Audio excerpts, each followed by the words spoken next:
पूछा जा रहा है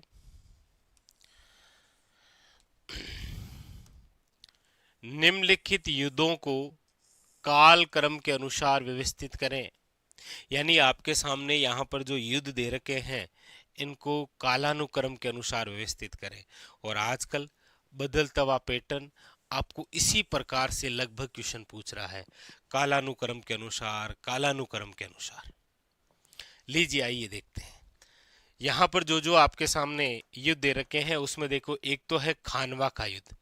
खानवा के युद्ध की आप बात करेंगे तो आप कहेंगे सर ये लड़ा गया है 1527 के अंदर। 17 मार्च 1527 आप सब जानते हैं खानवा का युद्ध लड़ा गया था। किन किन के मध्य? सांगा वर्सेस बाबर। अगला है आपके वो खानवा है और ये खातोली है। खातोली का युद्ध लड़ा गया था 1517 के अंदर, याद रखिएगा, इब्राहिम लोदी और सांगा के मध्य। फिर है पानीपत का प्रथम युद्ध। पानीपत के प्रथम युद्ध की हम बात करते हैं तो आप कहेंगे सर ये लड़ा गया था आपके 1526 में। पानीपत के 3 युद्ध हुए हैं, ये प्रथम युद्ध है जो कब हुआ था? 1526 के अंदर, याद रखिएगा। ठीक है। फिर है हल्दी घाटी का युद्ध। हल्दी घाटी का जो युद्ध है वो लड़ा गया है आपके 1576 के अंदर। और फिर है आपके सारंगपुर का युद्ध। सारंगपुर का युद्ध जो है वो लड़ा गया है 1437 के अंदर। लेकिन वीर विनोद के अनुसार इस युद्ध को हम पढ़ते हैं 1439 ईस्वी के अंदर। ठीक है, तो यहां पर आपके सामने रहे। अब आप इनका मिलान कर दीजिए। कालानुक्रम के अनुसार सबसे पहले लड़ा गया है सारंगपुर का युद्ध, ई आ जाएगा। इसके बाद में फिर हम देखेंगे तो आएगा आपके कौन सा? खातोली वाला, खातोली युद्ध आ जाएगा। खातोली युद्ध के जस्ट बाद में आ जाएगा आपके कौन सा? पानीपत का युद्ध। फिर आ जाएगा आपके खानवा का युद्ध और फिर आ जाएगा हल्दी घाटी। यानी EBCAD ऑप्शन नंबर जो है वो क्या है? याद रखिएगा, ए इज ए करेक्ट आंसर, याद रखेंगे। और यहां से जैसे सांगा द्वारा किए गए युद्धों का क्रम पूछ लेगा, उसमें खानवा, खातोली, बयाना और बाड़ी का युद्ध दे देगा। तो युद्धों का क्रम जो है वो आपको इसके अकॉर्डिंग पूछा जा रहा है। और ये क्रम तभी आएगा जब आपको कौन सा युद्ध कब लड़ा गया ये सन आएगा। तो इतिहास में डेट का बहुत महत्व है। ठीक है, आगे अगला अगला है आपके सामने, लीजिए, बहुत ही इंपॉर्टेंट। दिख जाएगा? ठीक है, दिख रहा है ना? चलिए, अब आजकल क्या है, क्वेश्चन पूछने के तरीके ही ऐसे हैं। लीजिए,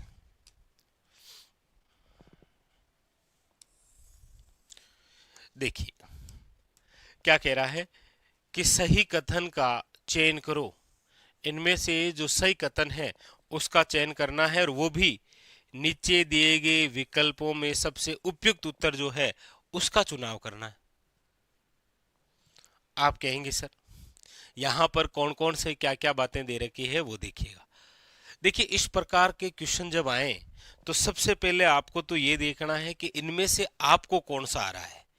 क्योंकि हमें क्या है, एग्जाम हॉल के अंदर उत्तर निकालना है, वहां पर हमें कोई अन्य जानकारियां नहीं चाहिए। इसीलिए इस प्रकार के क्वेश्चन आए तो आप कैसे सोल्व करें, इसकी एक छोटी सी बात हम देखते हैं, बाकी इस प्रश्न की पूरी डिटेल से बात करेंगे। यहां पर क्या दे रखा है, देखो डी के अंदर कि किसी बालक की मृत्यु पर गाए जाने वाले गीत जो है वो जच्चा गीत कहलाता है। आप कहेंगे नहीं सर, यहां पर दे रखा है कि किसी बालक की मृत्यु पर गाए जाने वाले गीत जच्चा गीत कहलाते हैं। आप कहेंगे नहीं सर, जच्चा गीत गाया जाता है बच्चे के जन्म अवसर पर। बच्चे के जन्म अवसर पर गाए जाने वाला जो गीत है वो क्या कहलाता है? याद रखिएगा, जच्चा गीत, आप सब जानते ही हैं। और बालक की मृत्यु पर गाए जाने वाले जो गीत हैं वो कहलाते हैं छेड़े। क्या है? छेड़े। इसका मतलब ये है कि यहां पर जो डी है वो तो स्पष्ट रूप से क्या है? गलत है। अब हम ऑप्शन के अंदर देखेंगे तो डी इसमें है, इसका मतलब ये ऑप्शन भी गलत होगा। डी इसमें भी है, इसका मतलब ये ऑप्शन भी गलत होगा। डी इसमें भी है, यही ऑप्शन गलत होगा। तो ऑप्शन बचा ही एक ऐसा है जिसमें डी नहीं है, वो है केवल और केवल कौन सा, सी। मतलब इस पर्सन का आंसर भी कौन सा हो जाएगा, शी इज करेक्ट आंसर। हमें ऐसे एग्जाम हॉल में निकालना है। बाकी हम इसकी डिटेल देखते हैं। देखिए क्या कह रहा है। पहला पहला आपके सामने है और कह रहा है कि विवाह पूर्व दुल्हन और दूल्हे की विवाह की प्रेम आकांक्षा बन्ना बन्नी गीतों में परिलक्षित होती है। आप कहेंगे बिल्कुल सर, बन्ना बन्नी गीत गाते हैं। बन्ना का मतलब हो गया दूल्हा और बन्नी का मतलब हो गया दुल्हन, संबोधित करते हुए। ठीक है। फिर विवाह से पूर्व दूल्हे को रिश्तेदारों द्वारा आमंत्रित किया जाता है और लौटते समय बिंदोला से संबंधित गीत गाया जाता है। भाई जो ही कोई लड़का या लड़की का विवाह होने वाला है तो उसके जो रिश्तेदार हैं वो उनके घर पर बुलाते हैं और भोजन करवाते हैं। जो को आप अक्सर क्या करा के आज मां काका के जो बनोड़ो है तो बनोड़ो है, ये भी सही है। शी क्या है कि दुल्हन के परिवार की महिलाओं द्वारा जनवासा की जगह देखने जाने का झल्ला गीतों में उल्लेख है। आप कहेंगे सर यहाँ पर ये जो झल्ला गीत है ये बारात का डेरा देखने जाते समय गाया जाता है। आप कहेंगे बिल्कुल सही बात है ये भी। तो ए, बी और सी ये तो तीनों सही हैं, लेकिन डी जो है वो क्या है, गलत है। और झल्ला गीत आया भी है, याद रखिएगा। कब गाते हैं, बारात का डेरा देखने जाते समय। बारात का डेरा देखने जाते समय गाए जाने वाला जो गीत है वो आपके कौन सा है, याद रखिएगा, झल्ला गीत है। तो यहां ऑप्शन नंबर जो है वो क्या हो जाएगा, याद रखिएगा, सी इज ए करेक्ट आंसर। आगे लीजिए अगला क्या कह रहा है। अगला है आपके सामने, सही कथन का चयन करें। लीजिए सही जो कथन है उसका चयन करना है। वही सेम प्रोसेस है कि इस प्रकार का जब कोई क्वेश्चन आए तो क्या पता कोई ऐसी लाइन हो जो आप एक ही बार में पढ़े और आपके सामने इसका आंसर आ जाए। वो पढ़ूं फिर उसको डिटेल से हम देखेंगे। ठीक है। सही कथन का चयन करें, क्योंकि हमें एग्जाम हॉल के अंदर उत्तर चाहिए, आंसर चाहिए, कैसे भी हो। ठीक है। देखिए तो सही कथन का चयन करें। आपके सामने कुछ बातें दे रखी है। इन बातों में से देखिए पहली बात क्या है कि वर्तमान में भीलवाड़ा जिले में अवस्थित बिजोलिया मेवाड़ में प्रथम सरणी का ठिकाना था। आप कहेंगे बिल्कुल सही बात है सर। यानी कि हम जो पढ़ते हैं बिजोलिया किसान आंदोलन में, जो बिजोलिया है वो मेवाड़ रियासत के अंदर प्रथम सरणी का क्या है, ठिकाना। बिल्कुल सही है, कहीं कोई दिक्कत नहीं है। दूसरी बात, बिजोलिया आंदोलन का जो प्रथम चरण है वो 1897 से लेकर 1915 तक था। आप कहेंगे बिल्कुल सर, ये भी जो बात है ये भी आपके सामने क्या है, सही है। शी आप कहेंगे सर, साधु सीताराम दास ने बिजोलिया में विद्या प्रचारणी सभा का गठन किया था। आप कहेंगे नहीं सर, ये जो विद्या प्रचारणी सभा है इसका गठन जो है वो 1916 के अंदर, याद रखिएगा, पथिक जी और इनके साथ में थे हरि भाई किंकर, इन्होंने मिलकर किया था। इसका मतलब सी जो है यहां पर क्या है, गलत है। तो सी यहां है, इसका मतलब ये ऑप्शन गलत है। सी यहां पर भी है, ये ऑप्शन गलत है। सी यहां पर भी है, ये ऑप्शन गलत है। बचा ऑप्शन केवल एक ही है। तो क्या पता आप में से किसी स्टूडेंट को डायरेक्ट विद्या प्रचारणी सभा के बारे में जानकारी थी कि सर ये तो मुझे कन्फर्म है कि विद्या प्रचारणी सभा का जो गठन है वो कब हुआ था, 1916 के अंदर। किसने किया था, पथिक जी ने, मतलब साधु सीताराम दास ने तो नहीं किया था। तो बस हो गया ऑप्शन नंबर ए। डी क्या कह रहा है, 1894 में राव गोविंदास के निधन के पश्चात, भाई जब तक बिजोलिया के जो जागीरदार हैं वो गोविंदास थे तब तक सब कुछ ठीक था, के निधन के पश्चात उसके बाद में किसानों में कूटता थी जो बिजोलिया किसान आंदोलन के रूप में परिणित हुई। यानी कि डी जो है वो भी सही है। तो ए, बी और डी यानी ऑप्शन नंबर जो है वो आपके सामने क्या हो जाएगा, याद रखिएगा, ए जो है वो है आपके सामने करेक्ट आंसर। ठीक है जी। चलिए तो ये आप थोड़ा सा लीजिए क्या कह रहा है देखिएगा। पहला क्वेश्चन है, राणा सांगा जो है वो किस वंश के प्रमुख शासक थे। राणा सांगा जो है वो किस वंश के प्रमुख शासक थे, आपको पूछा जा रहा है। देखिए राणा सांगा जो है, इनके बारे में हम चर्चा करते हैं तो इनका जो टाइमिंग है वो रहा है 1509 से लेकर 1528 तक। किनका रहा है? राणा सांगा का। अब नाम से ही पता लग रहा है कि राणा सांगा मतलब आप कहेंगे सर ये मेवाड़ के शासक हैं, और मेवाड़ के अंदर कौन सा वंश हुआ है, तो आप कहेंगे सर गुहिल वंश हुआ है। अच्छा, गुहिल वंश की एक शाखा है जिसका नाम है सिसोदिया। कौन सी है? सिसोदिया शाखा, याद रखिएगा। तो यहां पर आप कहेंगे सर ऑप्शन में दे रखे हैं राठौड़ है, चौहान है, कछावा है और गुहिल है, तो आप कहेंगे sir option number D is correct answer. याद रखिएगा गुहिल वंश से संबंधित है। ठीक है, अगला क्वेश्चन क्या कह रहा है? अगला क्वेश्चन है आपके सामने कि निम्नलिखित में से कौन से लोक देवता को हिंदुओं द्वारा नागराज और मुस्लिमों द्वारा घोगा पीर के रूप में पूजा जाता है। यानी कि ऐसे कौन से लोक देवता हैं जिनको हिंदुओं द्वारा तो नागराज के रूप में और मुस्लिमों द्वारा घोगा पीर के नाम से पूजा जाता है। तेजा जी हैं, पाबू जी हैं, घोगा जी है या फिर रामदेव जी हैं। तो आप कहेंगे सर ये तो नाम से ही पता लग रहा है, कहीं कोई दिक्कत है नहीं। आप कहेंगे sir option number C is a correct answer. याद रखिएगा घोगा जी। अच्छा, गोगो जी से संबंधित यदि हम चर्चा करें तो याद रखिएगा 3 बिंदु इनसे रिलेटेड बेहद खास है। कौन कौन सा? एक तो आपको पूछा जाता है इनका शीर्ष मेड़ी, यानी कि जहां पर इनका शीर्ष गिरा था। एक आता है आपके धुर मेड़ी जहां पर इनकी धड़ गिरी थी। धुर मेड़ी कहां पर है? और एक आता है इनकी लघु मेड़ी कहां पर है, जहां पर कुछ समय के लिए ठहरे थे। तो देखिए शीर्ष मेड़ी जो है वो तो है आपके ददरेवा। ददरेवा जो है वो है आपके चूरू के अंदर।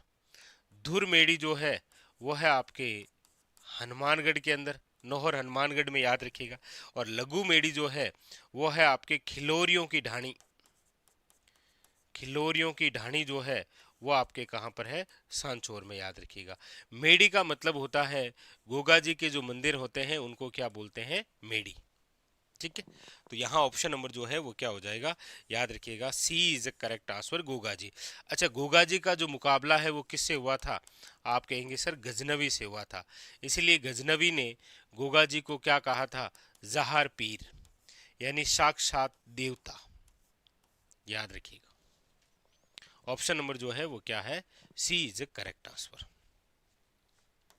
आगे अगला है, निम्नलिखित में से किस तारीख को राजस्थान में 1857 क्रांति आरंभ हुई थी? यानी कि कौन सी तिथि को राजस्थान में 1857 क्रांति? देखिए 1857 क्रांति की हम बात करते हैं तो भारत के संदर्भ में तो आप बात करेंगे तो शुरुआत हुई है 10 मई 1857 मेरठ से, याद रखिएगा। ठीक है, यही बात हम राजस्थान के संदर्भ में करते हैं तो राजस्थान में इसकी जो शुरुआत है वो हुई है 28 मई 1857 नशीराबाद से, याद रखिएगा। मतलब यहां पर जो ऑप्शन नंबर है वो है आपके सामने D is a correct answer. याद रखिएगा 28 मई को। ठीक है, आगे अगला है आपके सामने कि सूची फर्स्ट का सूची सेकंड से सुमेलित करें। बहुत ही अच्छा बेहतरीन सा क्वेश्चन। यहां पर आपके सामने सूची फर्स्ट में जो है वो दे रखे हैं प्रसिद्ध व्यक्तित्व, और यहां पर दे रखा है संबंध, यानी कि उस व्यक्तित्व का संबंध जो है वो किस प्रकार की कला से है या फिर किस से रहा है। पहला नाम है आपकी गंवरी देवी। कौन सा है? गंवरी देवी। गंवरी देवी की हम बात करते हैं तो याद रखेंगे इनका जो संबंध है वो है आपके, ये एक प्रसिद्ध मांड गायिका है। जैसे आप नाम सुनते हैं ना, अल्लाह जिल्ला बाई, अल्लाह जिल्ला बाई, ये भी क्या रही है? एक प्रसिद्ध मांड गायिका। उसी प्रकार याद रखिएगा। ठीक है, उसके बाद में फिर है आपके सामने कोमल कोठारी। कोमल कोठारी की हम बात करेंगे तो आप सब जानते हैं कि कोमल कोठारी द्वारा 1960 के अंदर एक रूपायन संस्थान का भी गठन हुआ था। कहाँ पर? बोरुंदा, जोधपुर में। यानी कि इनका जो संबंध है वो है आपके लोक संस्कृति के प्रवर्तक। ठीक है। फिर है आपके कृपाल सिंह शेखावत। कृपाल सिंह शेखावत के बारे में हम जानते हैं कि इनका जो जन्म है वो सीकर जिले के मऊ गांव में हुआ है और 1974 के अंदर इनको पद्मश्री से सम्मानित किया गया है। क्यों? क्योंकि ये एक कला से संबंधित है और उसी कला का नाम है ब्लू पोट्री। यानी कृपाल सिंह शेखावत का जो संबंध है वो है आपके नीली मिट्टी के बर्तनों से। ब्लू पोट्री कला हम सब पढ़ते ही हैं। कहाँ से संबंधित है? आप कहेंगे सर जयपुर से। ठीक है। उसके बाद में है कपूर चंद कुलिस और इनका संबंध रहा है पत्रकारिता से, याद रखिएगा। लेकिन क्वेश्चन आए एग्जाम में, चलिए ये आप कमेंट करके बताइएगा ना, पत्रकारिता के भीष्म पितामह किसे कहते हैं? चलिए ये आपके लिए क्वेश्चन है, पत्रकारिता के भीष्म पितामह के रूप में किसे जाना जाता है? ये आप कमेंट करके बताइएगा। ठीक है, ये आपके लिए। आगे अगला है आपके सामने, लीजिए। पूछा जा रहा है श्रीलाल जोशी राजस्थान की किस कला से संबंधित हैं? श्रीलाल जोशी जो हैं इनका संबंध राजस्थान की कौन सी कला से है? मांडना से है, फड़ से है, पाने से है या फिर सांझी से है? तो आप कहेंगे सर इनका जो संबंध है वो है फड़ कला से, याद रखिएगा। फड़ कला जो है वो आपके कहाँ की है? तो याद रखिएगा शाहपुरा भीलवाड़ा। अक्सर पूछा भी जाता है कि फड़ कला से संबंधित कौन सा परिवार रहा है? तो याद रखिएगा जोशी परिवार। फड़ क्या होता है? तो आप कहेंगे सर हम अक्सर सुनते हैं, एक तो आप पढ़ते हैं पाबूजी की फड़ और एक हम पढ़ते हैं देव नारायण जी की फड़। बाबूजी की फड़ एक, और कौन सी? देव नारायण जी की फड़। और इन दोनों के अंदर हम ये पढ़ते हैं कि हमारे राजस्थान की सबसे प्राचीन फड़ तो कौन सी है? देव नारायण जी की। भाई सबसे प्राचीन फड़ तो कौन सी है? देव नारायण जी की। लेकिन हमारे राजस्थान में सबसे प्रसिद्ध फड़ किन की है? पाबू जी की। सबसे प्रसिद्ध जो फड़ है वो किन की है? पाबू जी की। फड़ का मतलब होता है किसी कपड़े या किसी पर्दे पर किसी ऐतिहासिक घटना, महापुरुष या लोक देवी देवताओं का जो चित्रांकन किया जाता है पूरे जीवन का, उसे हम फड़ के रूप में देखते हैं। ठीक है। तो ऑप्शन नंबर यहां पर जो पूछा गया वो हो जाएगा आपके सामने सी इज ए करेक्ट आंसर, याद रखेंगे। ठीक है। अगला अगला है आपके सामने,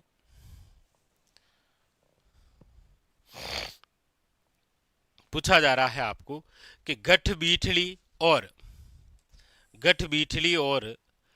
अजय मेरू, गठ बीठली और अजय मेरू जो है वो राजस्थान के किस दुर्ग के अन्य नाम है?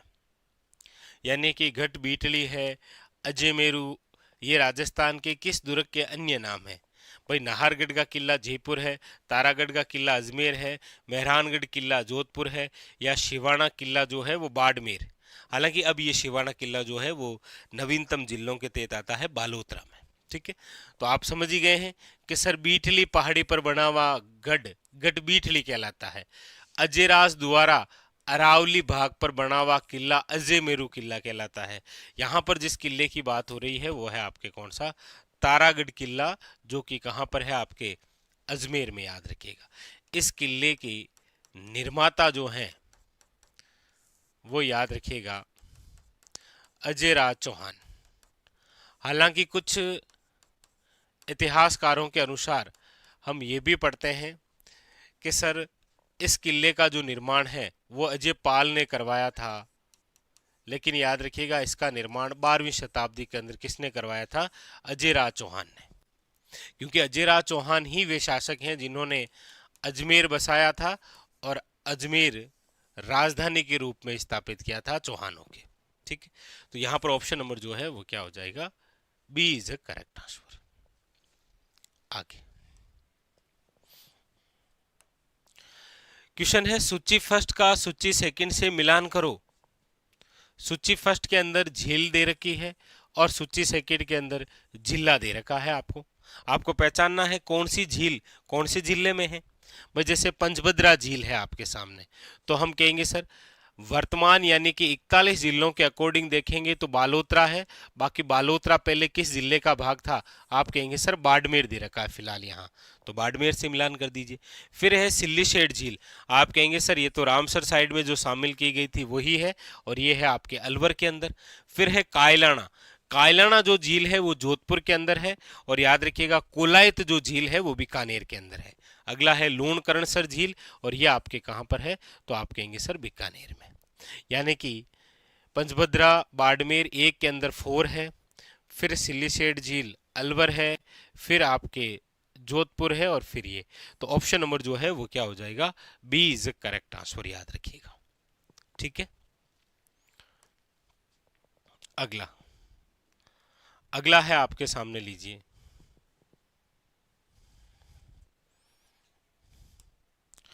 सूची फर्स्ट को सूची सेकंड से सुमेलित करें। एक तरफ आपके सामने बांध और परियोजनाएं दे रखी है, आपको पहचानना है कि वो बांध और परियोजना जो है वो आपके कौन सी नदी पर है। भाई सबसे पहले दे रखा है बिशलपुर परियोजना, फिर है आपके सिद्धमुख नौहर परियोजना, फिर है मेजा बांध, और फिर है पांचना बांध। तो आप कहेंगे सर बिशलपुर जो परियोजना है वो आपके मिलान कर दीजिए किस पर है, बनास नदी पर। सिद्धमुख जो नौहर परियोजना है, राजीव गांधी सिद्धमुख नौहर नहर परियोजना है जो रावी और व्यास पर है, आपके मिलान कर दीजिए इससे। मेजा बांध आप सब जानते हैं कि कहाँ पर है, कोठारी नदी पर। पांचना बांध जो है वो गंभीरी नदी दे रखा है। कौन सी नदी दे रखा है, गंभीरी। हालांकि यहाँ पर स्पष्ट रूप से शब्द होना चाहिए गंभीर नदी। कौन सा, गंभीर नदी। मिलान कर दीजिए ये, यानी एक के अंदर 2 हो जाएगा, बी के अंदर 1 हो जाएगा, एक के अंदर 2 हो जाएगा, बी के अंदर ए हो जाएगा, और ये ऑप्शन नंबर हो जाएगा ए इज ए करेक्ट आंसर। ठीक है जी, चलिए तो ये था आज का हमारा सेशन जहां पर हमने इन क्वेश्चनों को सोल्व किया। मिलते हैं इसी प्रकार अगले सेशन के अंदर, जहां और भी जो इस प्रकार के क्वेश्चन हैं इनका करेंगे सॉल्यूशन। ठीक है जी, चलिए फिलहाल आज के लिए इतना ही, तब तक के लिए धन्यवाद।